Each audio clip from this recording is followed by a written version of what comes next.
if you're going to build a successful business, you need to at some point understand how that all works. And as you evolve and as you step into more of your leader and more of your CEO and more of, into that space of queendom, if that's how you want to refer to it, then we get to learn different lessons about letting go. This is Leah Steele. Welcome to the Wealth Witch podcast. Just a few years ago, I experienced complete financial collapse. We lost a business, our home, and a car. My husband was selling plasma to pay for diapers and formula. I was living a life I hated, and I was miserable. It was the lowest part of my life. It ended up being my biggest blessing. Just a few short years later, I've designed the life of my dreams. I live a life of luxury in beautiful Bali, Indonesia, travel the world, and spend my days helping others manifest wealth and abundance. Living a purpose-led life changed everything for me. This podcast is about my journey, my top tips and tools for manifestation, and interviews with all the amazing, world-changing, inspiring people I meet along the way. Welcome to my world. Hey, and welcome to another episode of the Wealth Witch podcast. I am your host, Leah Steele, and today I am joined by the beautiful Victoria Redbard, who is a somatic sexologist and the founder of the Institute of New Paradigm Intimacy. You can't see Vic, but she's absolutely stunning. And Vic, I'm so happy to have you on the podcast today. We've been trying to make this happen for several weeks, so I'm glad we finally made it, but I'm happy to be here, so welcome on. Thank you. Thanks for having me. I'm quite excited. Yeah, absolutely. So I have been lucky enough to sort of be witnessing your journey and your expansion into your purpose work and into your business, and have sort of followed along as you've been creating your institute and really watched and witnessed from an outside perspective the wealth upgrades that you've been having and that you've been moving through over the last couple of years. So I would love for you to just talk a little bit about, where you were and how this journey happened for you. And yeah, let's just start with a little bit of that. For sure. So yeah, I really came from I'm from the UK, even though my accent is very Australian nowadays. And I have sort of like this understanding, or I had this understanding of money and about how you have to work hard for your money. And, I'd always have these conversations with my dad when I was a kid about like how, if you want to make something of your life, you've got to work really hard. And there was this period for me as I kind of had this transformation, the one that you're speaking of, where I kind of launched the Institute of New Paradigm Intimacy, came deeper into my understanding of work and money and all these ideas. And what has shifted and what's become alive is like there's a sort of a threshold of that, there's a threshold of like this working hard and this pushing and hustling energy. And I feel like what I discovered in the depths of that hustling and pushing was the piece around magnetism, and I'm a projector in human design. And so for me, this was like this massive breakthrough moments of realizing like what I can actually hold inside of my own frequency. And I feel like that's a lot of the work that what I take from what you're doing as well. It's kind of like this understanding of what is it that we hold as a baseline around our energetic field. And it's almost, for me, the deeper I've got into my business and the more I've sort of stepped into this kind of like queendom vibe, people call it that. It's like the experience of like delegating and letting go and actually being in that, I just want to call it like fragility. It's like I feel quite like the space of surrender is so like fragile and so beautiful, and there's so much trust in it. That's actually stepped me into a deeper level of like wealth and experiencing like abundance more than wealth. Do you know what I mean? Yeah, absolutely. So as you were moving through this transition, what was some of the stuff that was coming up for you? Like what potential blocks, and I believe all blocks are perceived, but what were some of the challenges and obstacles that you had to overcome to get to where you are now as you were stepping fully into this purpose work that you're doing? Yeah, I love that question. Yeah, my biggest one, and this is what I like advise most people now when they're working on their business, is like, how much intimacy are you willing to kind of play with? Like for me, this, like one of the major things that I feel like I help people with in their businesses is that letting go process of delegating into to create more spaciousness for your creativity. And this has been my biggest one. It was like when I was working really hard and hustling really hard, what I was actually bargaining with was my creative space, almost like the spaciousness of my artist, if you will. Like, and I'm using artist in like inverted commas, it's like what I do is like visionary thinking and like working my business from that space. And I feel like what I had to do was really move into that state of like, how much am I willing to surrender? How much am I willing to let go of my control? To step into a wider experience of my own genius, if you will. It was like so uncomfortable for me in that journey of just like letting go and going, okay, what's going to happen if it doesn't get done how I want it to be done, if I don't make the sales that I want to make, as I start to train other people in sales, it's like, what happens if we don't hit the targets because I've let go? And I feel like that's the piece for me, that block of like, can I actually trust other people to show up for me, and can I create that level of trust and connection with people so that it's not based on some sort of like dynamic of, oh, they've now got power over me because I'm now stepping out of that. And I think that's a big piece for me. It was like, there's certain things that like in my business, it's like I don't even know how to do that anymore. Like I don't even know what the system is because I've handed it over and I've delegated it out to somebody. And I used to know how to do everything. And I used to know every single statistic, every single thing. I used to know where every single piece was coming from. And it's like, the more I've been able to let go of those pieces, it's like I've been able to step out of that and into more of my visionary and see like a wider experience of my industry as a whole, which has given me more leverage, I guess, and an ability to make wealth creation because of that. Yeah, I love that. And I think that that very much speaks to a very natural evolution of business. And, one of the struggles that I really have is what I see a lot out in the world, and maybe you can relate to this, is coaches, especially business coaches, trying to get people to certain places before they're ready, right? And so when you talked about this idea of like, I used to know everything, I used to know every single step, I used to, I knew it because I did it. And, obviously I was there. And I think that this is very much natural evolution of business. You have to, if you're going to build a successful business, you need to at some point understand how that all works. And as you evolve and as you step into more of your leader and more of your CEO and more of, into that space of queendom, if that's how you want to refer to it, then we get to learn different lessons about letting go. One of the things that was said to me once that I absolutely loved and I completely onboarded was, because I am quite type A and I do like to know how everything's operating and running in my business. And I do honestly feel like I can do it better than anybody else, primarily because I believe nobody's as invested in my business as I am. But I had a coach once that told me, that I was complaining about something that wasn't going my way. And I was like, I should have just done it myself because it would have been done right the first time instead of me having to go back and retrain and coach on it. And she was like, yeah, but that's not your job. Like that task is below your pay grade. It's no longer your job. So it doesn't matter whether or not you can do it better because it's not your fucking job anymore. Yeah. And that really struck me in that moment. So I think this piece that you're talking about is the natural evolution of business. As you step into greater levels of leadership, you do have to surrender. You do have to start delegating because you cannot grow and expand to the levels that the majority of us that are in this type of business want to grow and expand when you're holding on to the minutia, when you're trying to manage and micromanage all of the little details of your business. And I completely agree with you. Sometimes I feel like I'm at a disadvantage because I'm like, I don't actually know how that thing works anymore. I don't actually know how to fix that. I have to depend upon somebody else to do it.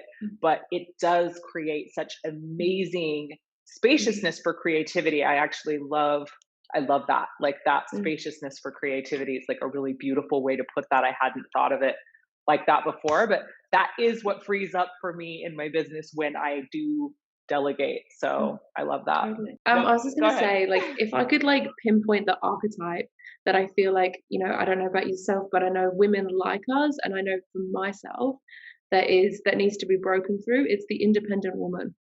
And the irony of that is like, to actually get where we even got in the first place, it's like we had to be the independent woman.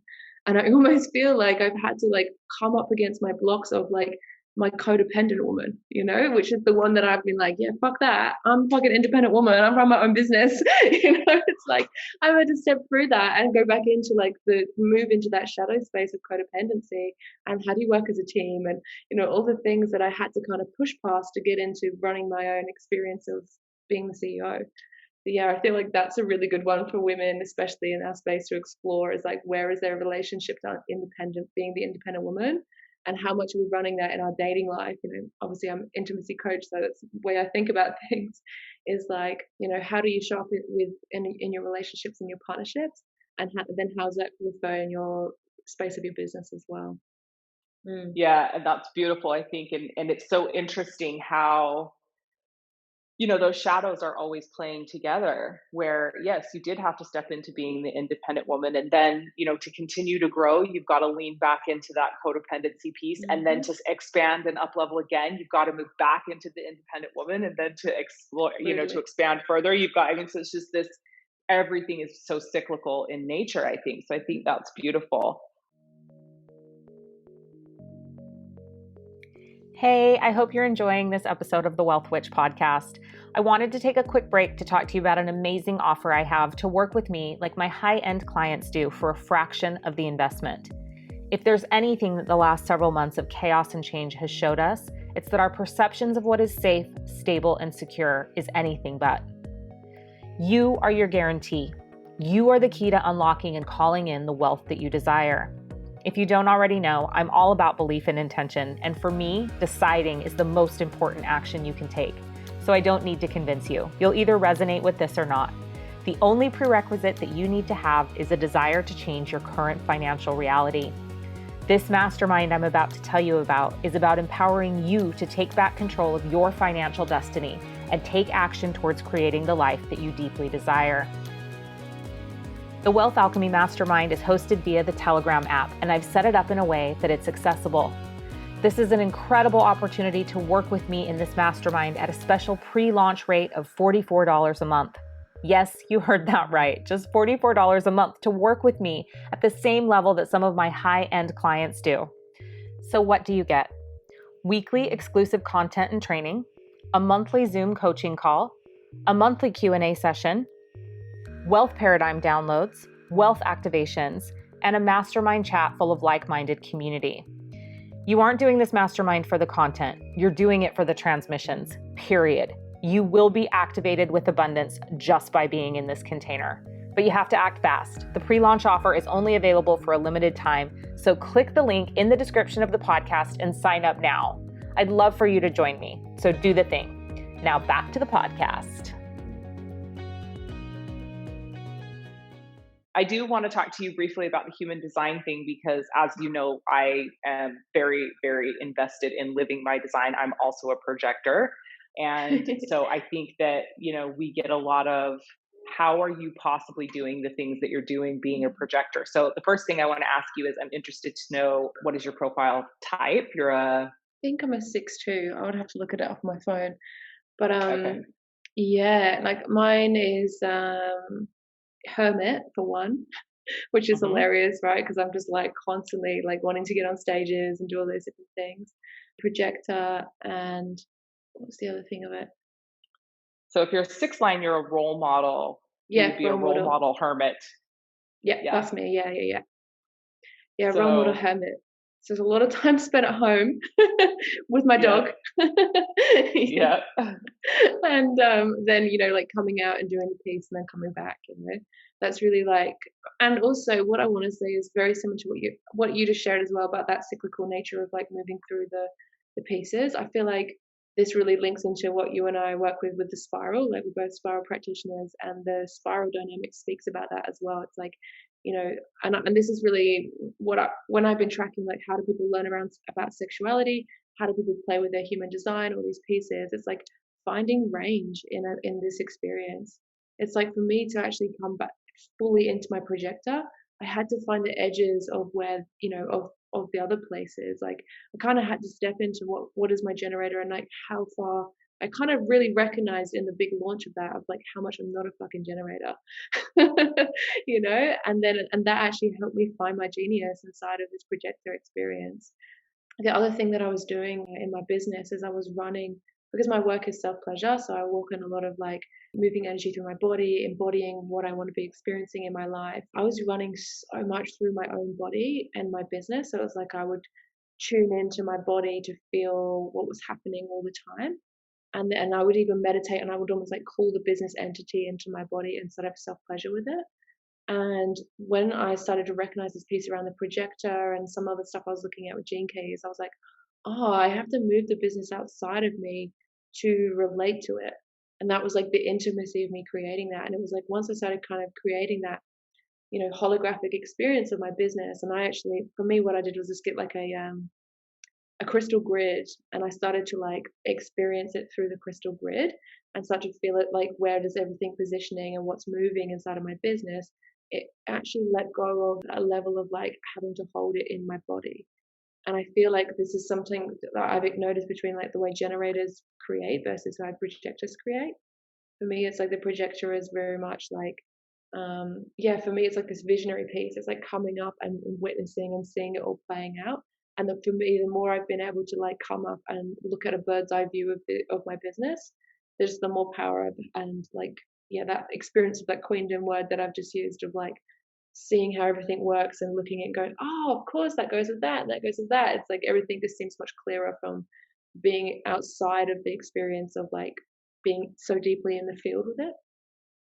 Yeah, it's interesting, and I love that, like pushing the boundaries of what it means to be living your human design experience. And I think for projectors also, we have the ability and capacity to be super generators. And depending upon who's around us and who's in our life, we're going to amplify that energy, which is why we burn ourselves out, which is why, you know, we're not living our design the majority of the time if we aren't familiar with it, which is why projectors really struggle being successful. It's not because projectors can't be successful. Obviously, we know projectors can be ridiculously successful, but there is that tendency when we're around others' energy to take it in and amplify it. And, you know, I performed like a super generator most of my life. To be frank, I still do in certain parts of my week because I have that ability to do that.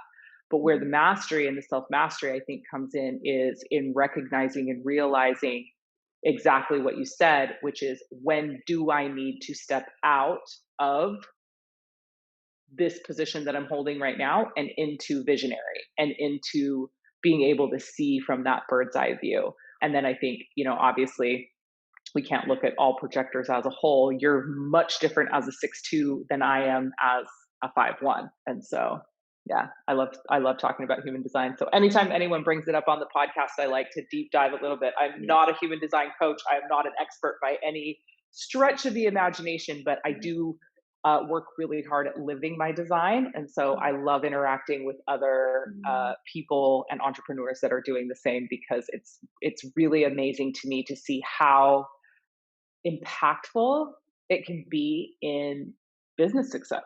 So I love that you brought it up. Thank you.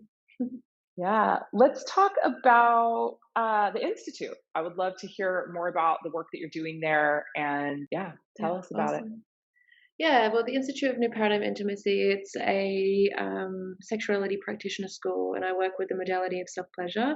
And this is something that I created over many years. Like, I really love research. It's like my favorite thing. And this is also one of the reasons I like being the projector. It's like I can go in, listen to all the conversations, understand what's going on with everybody, and see what's happening. And my brain kind of works like that, a little bit like a mad scientist. Like, I just find myself like drawing graphs all the time and just like seeing how everything fits together. And so, yeah, over my experience of being a sexuality coach, is like I started to recognize the easiest way for me to see what was going on with someone's sexuality was to witness them in their self-pleasure practice, and to see what was happening in their bodies and in their experience of what sexuality is to them. Just gave me so much access to helping them find that range. You know, I speak about like that with the projector thing, like you said, you have the range to go into being a generator. You have the range to do whatever, like to kind of move away from your identity. And this is something that I started to notice as well. It's like so much of our lives we do self-development. It's like we're kind of, it's almost like I see this like horizontal axis of like we're working towards this center point on this of this understanding the self. And it's sometimes when we get close to like really understanding the self, we know what meaning we make out of everything. We kind of have this like dark night of the soul, right? It's like kind of breaks away from this understanding of realizing we kind of know nothing. And then I feel like that's when we start to move into this horizontal axis, which I call like sexuality development. And sexuality development is like meeting from the mystery. It's like meeting life from the unknown and actually moving from that place of erotic innocence of being like in awe of what's going to happen. And you can see how if you could do that in the bedroom, like you could actually just go, I don't know what's going to show up here, and that's okay. And kind of move into a sexual experience of not knowing, okay, I'm the woman, so I must show up like this, or I'm this person, so I must be this.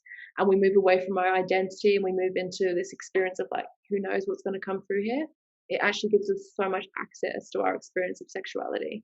And that's like a major piece of what we do in this modality of self-pleasure at the Institute of New Paradigm Intimacy. It's like a full breaking down of all the conditioning, all the meaning. And I feel like this is the only way to teach sexuality. This experience of, you know, I'm not here to teach you another culture. I'm not here to teach you another way to do self. You know, it's like I'm not here to give you more language on how to be in your relationship or find a label that suits your relationship. It's like I want to teach you how to meet the unknown, free of all your conditioning around love, sex, relationships, romance, all those pieces. And that's been a massive piece that I've seen. You know, it translates to business, to relationships, to love, to sex, all the pieces. And I think, and that's the major teaching at the Institute of New Paradigm Intimacy. Incredible. And so when did you launch it? Mid last year. Okay. And then you have another round getting ready to start soon. Yeah. So we're on the 4th round that's coming up for a March launch, or launch start date. And yeah, we're doing lots of things right now just to share with people about this concept of what self-pleasure really is. You know, self-pleasure is not masturbation. Masturbation is like, right, I'm going to have an orgasm, I'm going to have arousal, I'm going to have pleasure. Whereas self-pleasure is like what happens when the body actually speaks to the mind rather than the mind speaking to the body. And this is how it kind of works as a therapy and gives people like heaps of clarity, helps them work through sexual trauma, and gives them access to more of their like the abundance and the wealth codes that people are looking for. There's been so much that I've been able to help people clear out through just self-pleasure alone, which I think is one of the fun ways to explore our journey of evolution. That's amazing. And for listeners that might be interested in this, but this sounds really intimidating or really scary, what would you say to them? Yeah, I would challenge their ideas on what they think self-pleasure really is and what they think sexuality is. And I would actually challenge them to look at what kind of conditioning they're holding around their own sexuality to feel like this is intimidating. You know, one of the things I'd say about self-pleasure is, 1, we don't need to take our clothes off to do it, and 2, we don't even need to touch our genitals. And when you break out of that paradigm of thinking like that self-pleasure is masturbation, something massive happens. You know, like I could be sitting here right now and self-pleasuring, and I don't need to be sharing, you know, anything that's visual with anybody else in front of me. And so that's a big part of what this self-pleasure modality is. It's like what happens when you're witnessed in your self-pleasure. It's like what's telling you that I'm not in my sexuality right now. What's telling you that I'm not in the experience of my sex in this moment? It's like there's no telling, and we don't get to decide what that looks like for anybody else. And that's what I mean about this like breaking down of conditioning and culture and ideas of what sex really is. I love that. So powerful.